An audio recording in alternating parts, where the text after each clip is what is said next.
It's the Let's Go Eat and Drink Show with hosts Jimmy Santangelo and Bill Allred.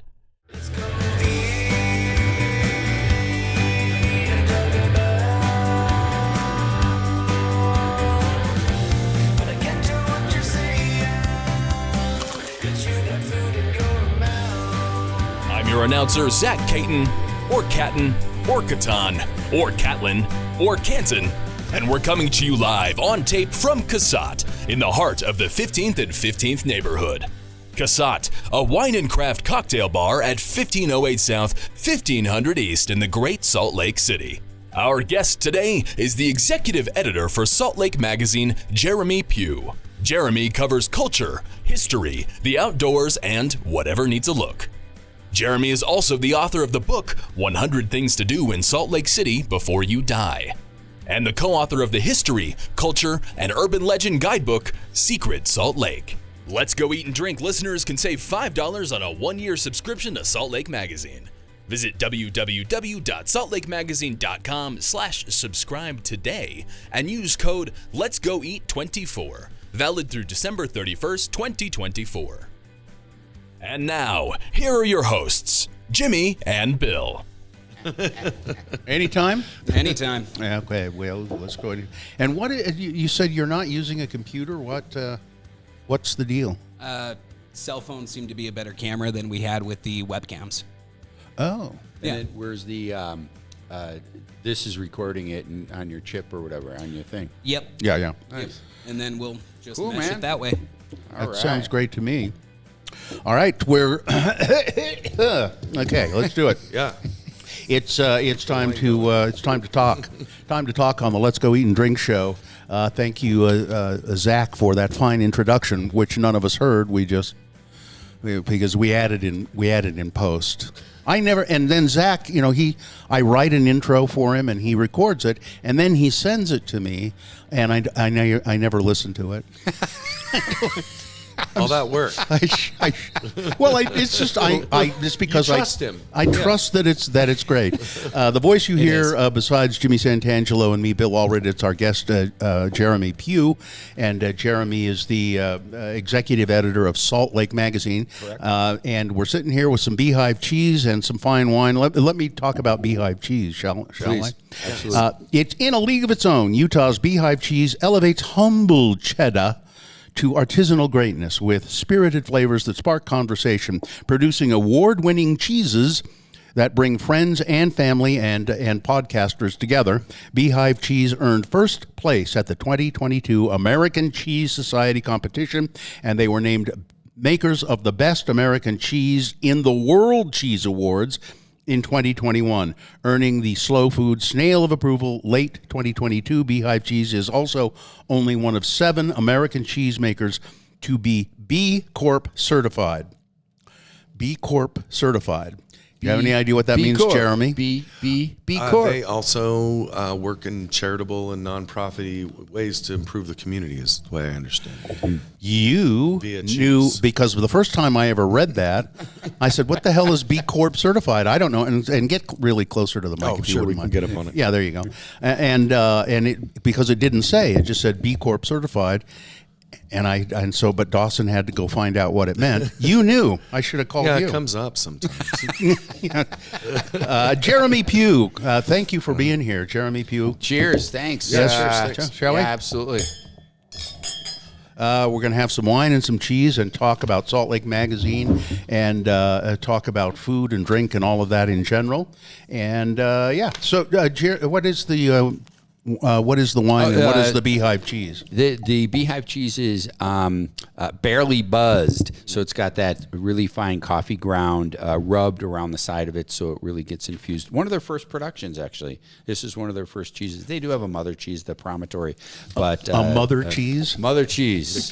The mother cheese. It's the mother cheese. The mother cheese. From You should where see the all mother other cow. cheese- I always think of this as, this was one of their first, it kind of made a splash. It's the one And I think remember. They're making Yeah. fun of Utah a little, put a little coffee in there, Yep.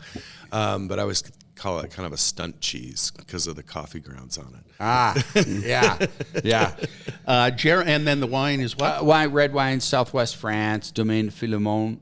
This is a grape varietal called Brucol, and it's from Gaillac. And the good way to remember where the Gaillac is, we call it the Yaks, the axe, Cognac, Armagnac. It's south of Bordeaux. Okay. So, and that's where this city and this very small farming, all natural wines. Cheers. It's nice and dry, big and Yeah, it's very dry. good. Very good. Jeremy is, as we said, the executive editor of Salt Lake Magazine. He's a travel writer, essayist, and author.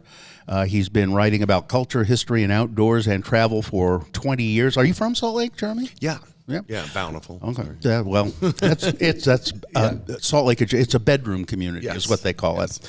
Currently executive editor at Salt Lake Magazine for how long now? Oh God, all my life. I started in 2006. I've kind of come and gone, but 2006 is when I kind of got going there. So it's been not many years. And ski, you also write for Ski Magazine, Sunset, Inspirato Range, Lonely Planet, and you do you consult editing for Ski Magazine. Is that right? Yeah, I sometimes do some magazine consulting work. So you want to make a magazine kind of stuff. So. And also, this was interesting to me. You help, or you do edit a weekly arts publication in Logan for the Herald Journal. Well, that's pre Mesozoic era. That was where I got my start. I started in newspapers. I worked at the Spectrum in St. George, and then Logan, Utah, at the Herald Journal, and I ran their arts magazine. Oh, you see, you don't do that anymore. No, in fact, I left that job to come to Salt Lake Magazine way back in 2006. So let's talk about Salt Lake Magazine just in general. What's its mission? What is its what are you trying to accomplish with Salt Lake Magazine? Well, there's our kind of in-house motto is "Don't be lame." That's really our goal. I like that. But what we do is we think of ourselves as like a friendly guide to just the best in life in Utah, and that doesn't mean necessarily fancy life, but we all love this place so much, and so we consider ourselves general cheerleaders, occasional critics, but we try to cover. The loose term would be the scene, if you will. We do obviously a lot of food and wine, dining coverage, but we also cover shopping and travel. Travel is a big part of our and because Salt Lake is such an outdoors centered town, we cover a lot of outdoors things, but it's not in the same sense that you would like Powder Magazine. I kind of call us, like, if we do ski stories, we're kind of like the gringo skiers, like it's more about the après ski and like the scene than the who has the best cocktail after skiing. Yeah. So, and it's what do you call this type of magazine with the glossy? You know what I'm talking about? There's a certain term for this kind of a magazine. It's glossy. It's we're a city regional magazine. And a lifestyle magazine is the two kind of categories. But we're a city regional, so we focus primarily on the major urban areas but we cover the whole state of Utah. Do you do a deep dive in Park City, or is it? We have every issue. We have a section called Park City Life where we focus just on that other community, but not of Utah, Park City.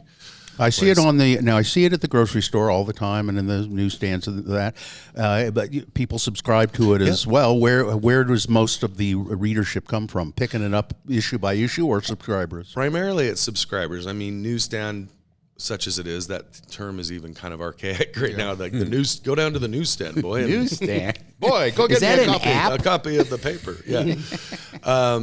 But yeah, primarily it's subscribers. We also distribute in hotels and places like the Grand America, and then send out kind of a selection of mailers to targeted zip codes and things that we rotate around. So we give a few away. And mainly it's our subscriber base. Yeah, and it's so I'm looking at the insert. You can subscribe for $24.95. That's for a year. I would assume 12 issues. 6 issues. 6 issues a year. Yeah. There it says it right there. 6 issues. And what about that gives you access to online? I would assume. Yeah, and our website is we don't have a paywall for it. So we have a crew of web creators that produce content just for the web, fresh stuff, and then all of the content of the magazine eventually appears online after the issues. It's a nice digital magazine. I mean, it's very glossy. You can hit the page. You can save things. I like viewing it online. And you let people do that for free? Yeah. Weird. I don't know. I might rethink that for you. Well, because it is very nice. It looks great. And well, there's two kind of. There's the digital flip book kind of magazine, which is what Jimmy's talking about. That is behind a paywall, and subscribers only get that. But the content of saltlakemagazine.com is populated with web versions of our stories. We can't produce them with the same prettiness because it's a blog, it's WordPress, But and then I've got music critics, outdoors writers, and a selection of just people who help contribute to the web product. So it's more than what's in the magazine. So do you have a theater critic? we have had, and in fact, I was the theater critic for many, many years, and it's hard to find the right person that has the stomach for it in a way. Yeah. Not because there's not a lot of people that love theater. It's kind of a grind. Funny. I was just thinking about that this morning. I'm going to go see a play Saturday night up at the U. I'm intrigued. It's a musical, Bonnie and Clyde. Yeah. So they have a good season. I've looked at their calendar. I've been to a couple plays up there this year, and but I was thinking, wait, I haven't seen any. Does anybody do theater criticism in this town anymore? And I can't. Well, there's a guy named Les Roca who's really prolific, and he has a site, I believe it's called Utah Reviews, and he's really probably the real shoe leather reviewer out there. That'd be the place to go. Yeah. Mm-hmm. And we occasionally I have someone that does them, but it's the establishing the consistency of it. And what you mean by the stomach for it? Because I was thinking maybe I ought to start doing, and then I thought, wait, how many am I going to go to? You go to a lot of plays. 20 plays a month and at night, and no, I'm not. That is a grind. I mean, it's fantastic, and we have wonderful theater in Salt Lake. Like we reviewed when I was doing it. It was PMT, the Professional House there, Plan B, Slack, and sometimes Pygmalion. Mm-hmm. But we reviewed the houses that pay their actors. Right. Yeah. It's not community theater and stuff like that. Yeah. So. Yeah. Let's get Salt Lake Magazine. I don't know where to start. Maybe we should just start with the issue you brought in, the latest, wonderful. Latest issue of Salt Lake Magazine. This is, and it's the 2024 Dining Awards, and you just held an award ceremony. Talk about that a little bit. Well, yeah. I mean, every year we come up with a list through we have a panel of friends of the magazine and the editors of the magazine, of the 15 best restaurants. We always name an outstanding restaurant out of those 15. That was Urban Hill. That's Urban Hill this year. It's a great place. They're doing great work. And then we also try to identify places like Utah Classics that have been around and they're still great. And we want to remind readers that, hey, this, Market Street Grill is still a great place to eat. It's a staple. People don't. Yeah. Copper Onion is still a great place to go. Yeah. Mm-hmm. So, and we also named some restaurants to watch that are kind of new. Want to give them a little time to come into their own. But to me, it's a catalog of where to eat now. That's our, where should you go eat when you decide to go out? And it's a mix of, I would say, fine dining, urban, sort of new American cuisine at Urban Hill to like a pho place out in West Valley. Yeah, Hell's Backbone is on the. I try to eat there at least once a year. Yeah, they're fantastic people. It's a fantastic project, and they're doing God's work down there. Yeah, they really are, and they just haven't really ever had a year they haven't not deserved recognition. Mm-hmm. So and if you're wondering, it's in Boulder, Utah, which is in the mountains, and it's really cold in the winter. Actually, they're probably closed. Yeah, they're always seasonal. They'll open in March. No, I think they close in November after Thanksgiving. Right. I think. Yeah. And then there's some restaurants here I hadn't heard of even really, and I'm anxious to try them. And that's what a magazine like this is for. It's like you go, What is this? La Cerveceria? Yeah, that's another. It's you remember that Cafe Cancun?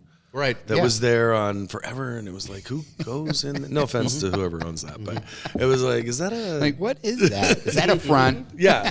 That's it. But anyway, that business folded, and then the owner like totally gutted that building, made it beautiful, and he's making this really fantastic ceviche. Oh man, That's a good lunch spot. A good lunch spot. Yeah, and do you do anything with? I haven't had a chance to look through the whole magazine. I looked at it online a little bit this morning, but restaurants that are gone but not forgotten. Well, I mean, during the COVID years, we did have a kind of dearly departed section of our dining awards because there were so many casualties of that. I guess we kind of like to focus on the success and the still here kind of people. So I get nostalgic for certain restaurants sometimes. Cinegrill. Yeah. Yeah, there's a perfect choice. I did too. Yeah, perfect choice. And you remember these places fondly, and you go, oh, whatever happened to them? Why did they go away? Where are they? It's a good idea to like take a walk. If you grew up in Utah, you know these restaurants. But we had the French restaurant, like I'm forgetting the name. We mentioned it in one of our past episodes, an old school classic French restaurant, and we were thinking about there's really no. Old straight French. Yeah, straight French. I mean, there's a barista tea. Yeah. There's under Ryder in that new hotel complex. They have a French, cafe, but nothing full on fine dining French. I guess the Lakai place where could Utah lead into can that. go and have escargot. Right. Where can you go and have our escargot? You can tell Jeremy's a writer. You got to come up with those things if you're doing it. It's Salt Lake Magazine is what we're talking about, and you do other things. I'm just looking at this article, Heavy Hitters, the legacies of prominent Utahns who shaped the state's influence on national politics throughout history. This is who wrote this? This is our managing editor, Christy Porter. She's she's a timeline specialist, so she probably like to be known for more than that. But she's fantastic at putting together these kind of long. We do a fair amount of history. Utah history. I've written a lot about it. It's fascinating. I think of all the places in the West. Most states in the West is like, okay, they found gold or something, people came and dug it up. There was gold and stuff here in Utah and silver, but that's not why we're here.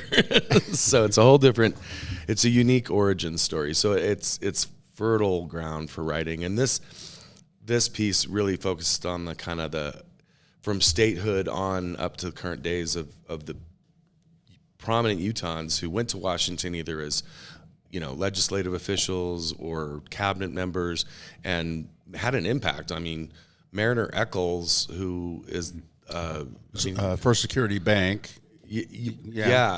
But he was the architect of a lot of the New Deal. Yeah, he created the Fed. With Franklin Roosevelt. Yeah, and that's that's no small potatoes. That's no small potatoes. Yeah, and kid from Logan. I was just looking at Ezra Taft Benson. I forgot. He was Secretary of Agriculture. That's right, and also president of the Mormon Church at one. He was president. He was president of the church after he was agricultural secretary. He was a member of the John Birch Society. So he went out to pasture. A rabid anti-communist. Mm-hmm. And we forget about a great Democrat we had in this state, Ted Moss. Yeah. The federal building is named after the courthouse, Ted Moss. Yeah. And he was a liberal Democrat, great senator from Utah. And he's the guy who was responsible for having cigarette advertising removed from television and radio. Right. And I get it's print, right? You can't do it in print even, can you? Cigarette advertising? I don't think. Well, we don't take ads. Well, I know you don't. That's but he was a big consumer protection guy. Yeah. And then you got Orrin Hatch. the guy that ran on term limits, and then it was like Weekend at Bernie's at the end of it. Couldn't get rid of it. Couldn't get rid of it. Weekend at Bernie's. Like roll. He kept taking his glasses off, and there was none there. Salt Lake Magazine. And then there's a great article here going down Highway 12, stopping at burger joints along the way. Love that. I love that. That's fantastic. And again, as I've said, I don't know if I've said it while we were recording, but the photography in Salt Lake Magazine is always terrific.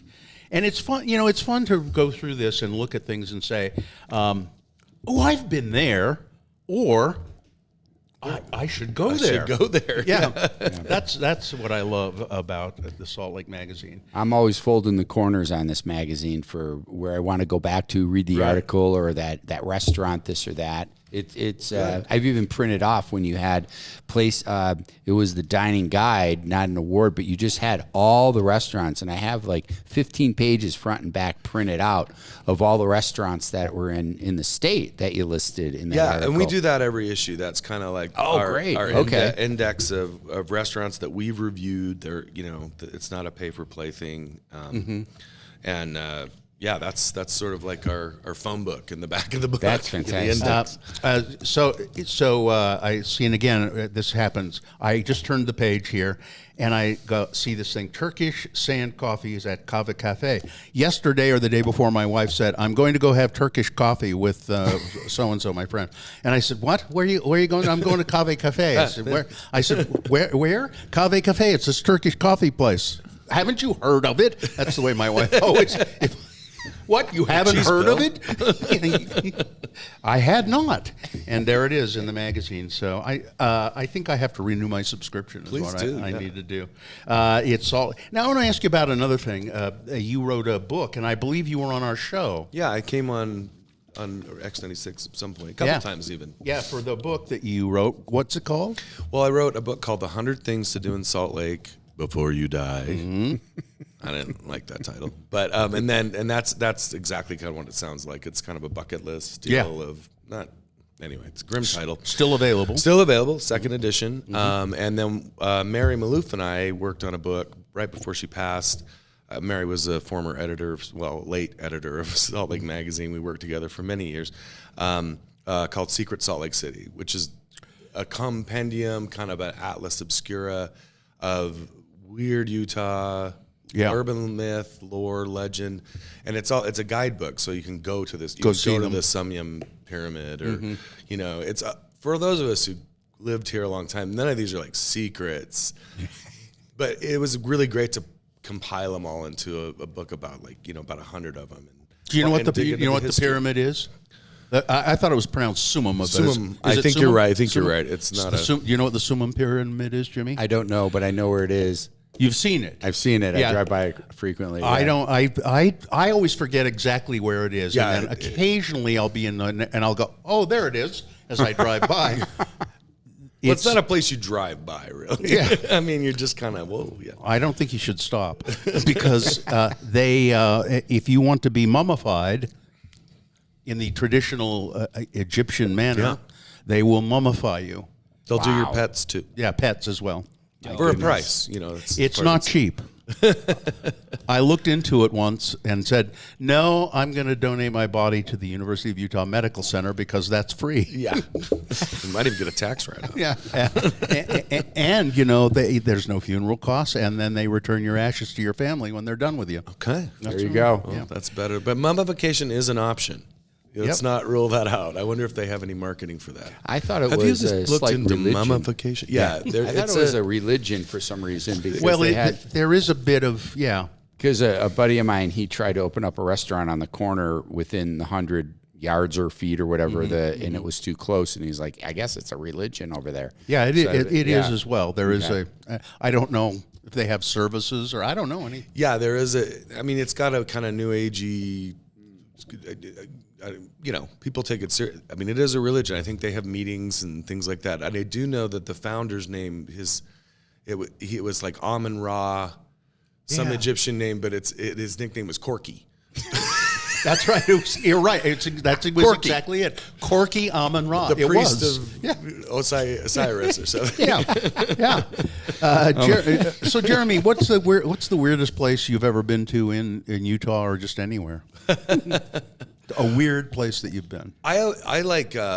Well, I love Gilgal Garden. I mean, it's like, and it's like almost like when we talk about this book, it's sort of the poster child of that book. You know, it's an outsider artist. This guy Thomas Battersby. He was an insurance guy, also a bishop, and he was also a stone carver, stone mason.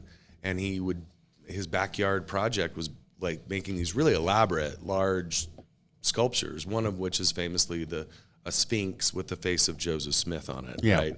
But it's a neat little thing tucked away in the neighborhood over by Trolley Square. It was gonna be, turned into condos or something, but a group of preservationists like 20 years ago rallied to save it. Now it's a county park. Yeah, so I think Salt Lake City, or is it the Sevier County? One of the two said, we'll take care of it, and it's a wonderful place to go. I remember the first time I went there. My wife, I'm from Ogden. My wife is from Salt Lake, and she took me there. And at that time, you had to it was private, and we had to climb over a fence in the middle of the night, and not get caught by whoever owned the. Yeah, this is like classic 80s stoner Salt Lake teenager stuff. Well, no, because I mean, hey dude, do you want to sneak into Gilgal Garden? Yeah, Yeah. When you want a comfort food meal, where do you go? I really love pho. I always, I'm not gonna say it exactly. Pho. Okay. So I have one of our restaurant winners, Pho 777, I think but pho is very like. People have opinions. People have opinions about the pho, but I think they're doing a fantastic, and especially this time of year, I don't want like little food. I want like a big steaming bowl of noodle soup, and I can put all the stuff I want in there. And so that's been a go-to lately. Yeah, and then where if you just want a big steak and a big heavy meal, where would you go? Oh, I want a steak. I would probably go to Spencer's actually. Really? Yeah. They're a small chain. They're not a chain. But I think those guys have a great. They do a lot of local sourcing. They have bees on their rooftop. It's in the Hilton Hotel, so it's like a hotel restaurant, right but next it's its door own, my studio. Yeah, it's its own thing. But and they have this thing called Millionaire's Bacon. That's this really decadent. Like it's not just like a little slice of bacon. It's like pork belly, and it's covered in like, gosh, yummy stuff. Do they have it for lunch? Yeah, it's like it's a lunch in and of itself. I may go back there. Yeah, I don't think I have to go back to work, but maybe I will. I have been in Spencer's, and I had a great meal there one time, and fortunately I didn't have to pay the bill. So so it was good. That's nice. That's always nice. Yeah, the steakhouses. Yeah, that's always There's a couple of new ones that opened up. I think STK's in town now, and is that a chain? It is. It's Capitol Grill out of Philly. I haven't been in there, but I read about it. I guess that's very high end and very. You can have wine cabinets at Capitol Grill. Oh yeah. I see these places. I pass this place every morning at 5:30 in the morning. I look over to my left and I see something. It's the Alpha Cafe. What is that? Do you know? I do not know. Alpha Cafe. It's a new coffee bar. It's between boyfriend State girlfriend and Maine on. Yeah, it's next to it used to be not a laundromat, but there's like in that little plaza and on the corner there you've got the rental joint. Yeah. Yep. Anyway, Jeremy, now we're going to do what we do, a little splash of news. Let's do that, shall we, Jimmy? Okay. Yeah, let me grab that for us. Does Zach do a little bumper or anything? I created a little bumper today. We'll see. Oh, what do you got? You probably have quite a few opinions about what's going on in the news cycle right now. But it's important to remember one thing. You're wrong. Here's why. Dawson, I appreciate your he had that just ready too. Yeah, inventiveness, and he's never run it by me, and that's easy. That'll be easy to cut out, won't it? We'll fix it in post. We'll fix it in post. No, I'm kidding. That's lovely. Leave it. All right, Jimmy. All right, splash of news. U.S. Burger chain. Have you guys heard about this? I heard about it. I heard about it today. U.S. Burger chain Wendy's is looking to test having the prices of its menu items fluctuate throughout the day based on demand, implementing a strategy that has already taken hold with ride-sharing companies and ticket sellers. I've experienced that with Uber or Lyft at the airport. It's mobbed, and all of a a sudden it just went up, $20 Right. at the. Ski resorts do this too now. Oh, you're kidding me. Yeah, they went to the dynamic pricing. Is what they Dynamic. call it. Dynamic. Yes, Meaning dynamic. you might pay this or you might pay that. well, Wendy's CEO Kirk Tanner said that the burger chain will start testing dynamic pricing. Here you Dynamic, go. yeah. Also known as surge pricing Sounds as early fun. as next year.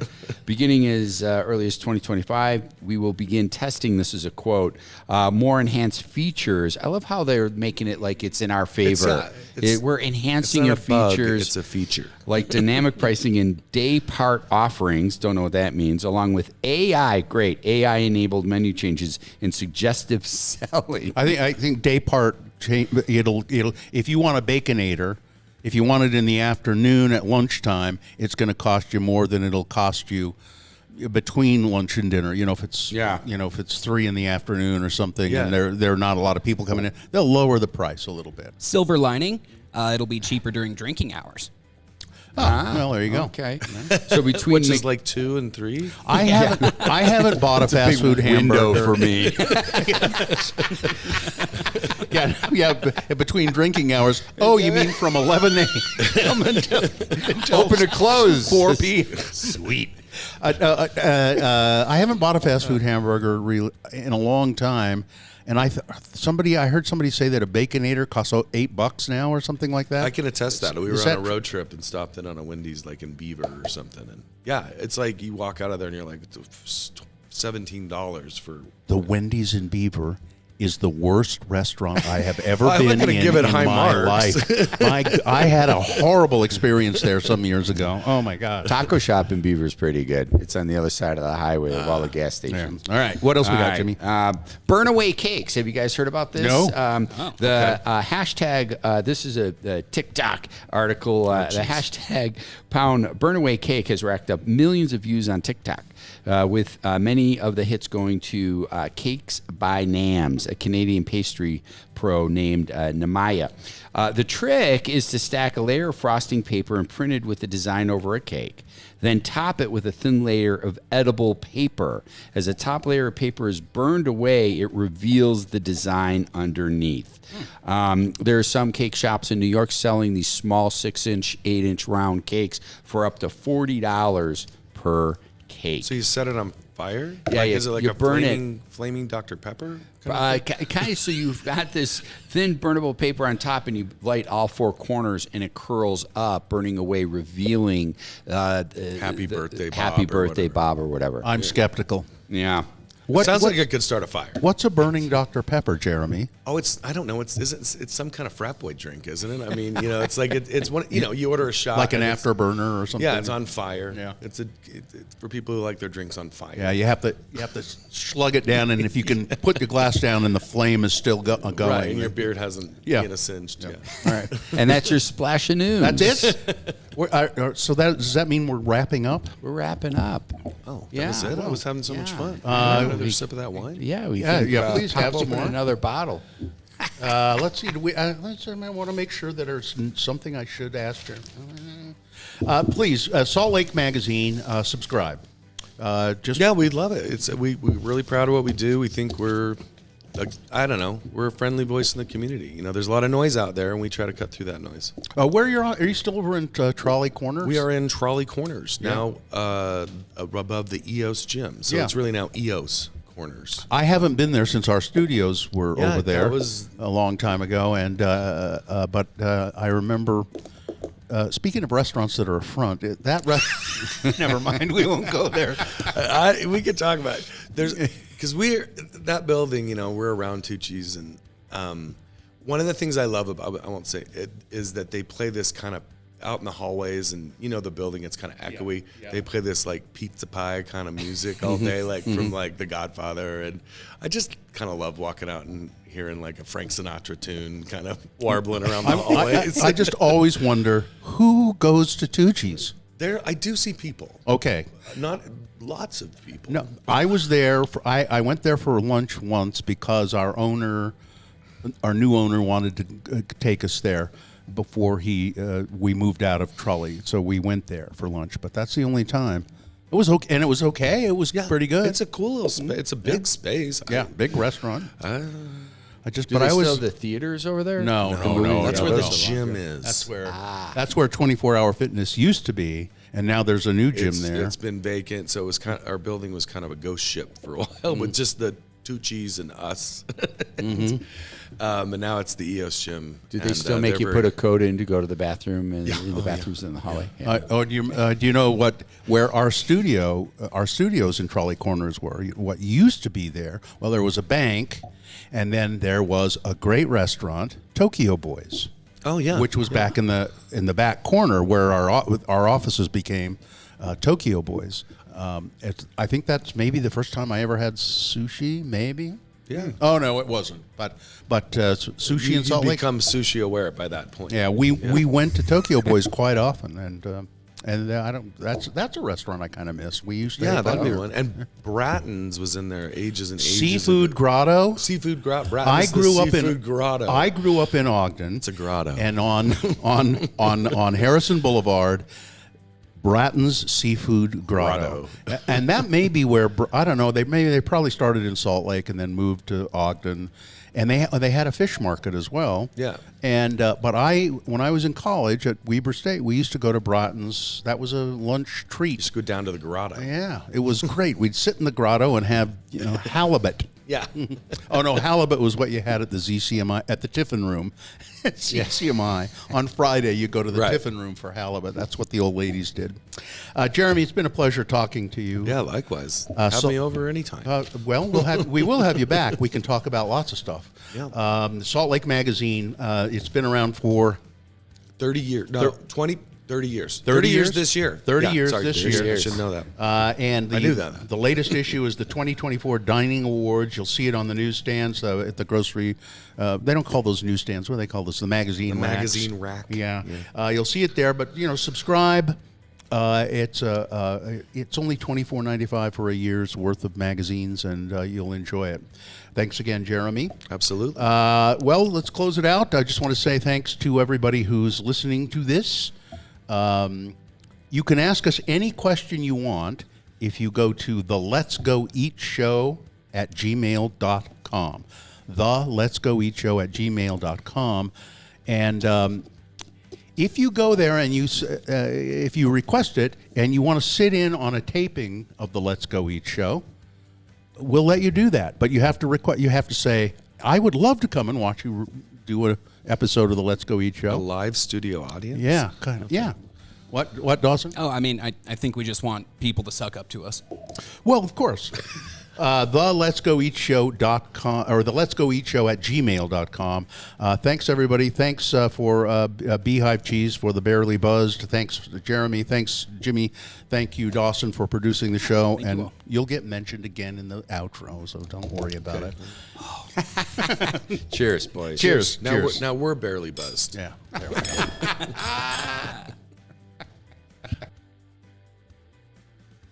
Thanks for joining us for another episode of the Let's Go Eat and Drink Show with Jimmy Santangelo.